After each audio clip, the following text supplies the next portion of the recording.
gaanfa Afrikaa guddisi hangafni Oromoo hambaa sirna gadaa iyyatee birmadha Yaaqoomoo.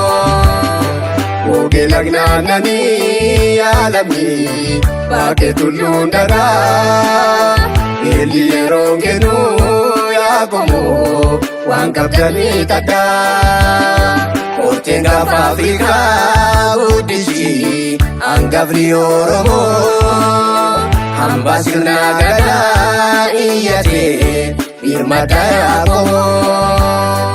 Oge lagnaananii yaalamni bakkee tulluun daraa beelli yeroo kennuu Yaaqoomoo waan qabdanii tadhaa.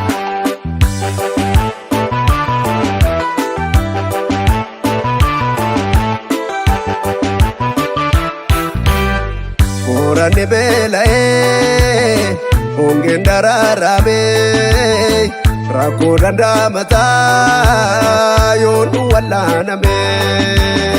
Waliif yaa birmannu sabni keessaa faana yaa baraaruu lubbuu rakkoo hamtuu jalaa.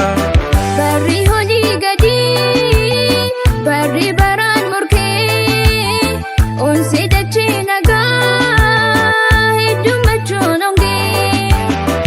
Abbasaa waan kumaa harbi guddaan kufee maaloo yaada qabnu kan du'arraa hafee.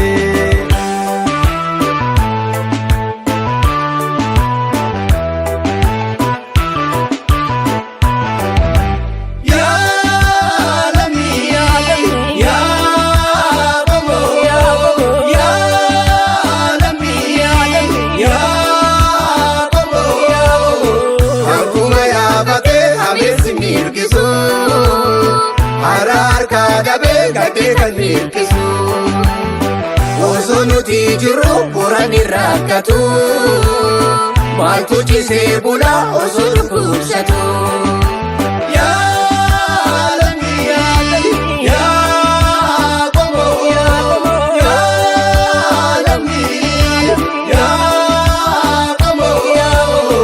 Hankuma yaabatee ameesi milkisu gadee kan milkisu osoo nuti jirru boorani rakkatu maaltu ciisee bula osoo dhukkubsatu.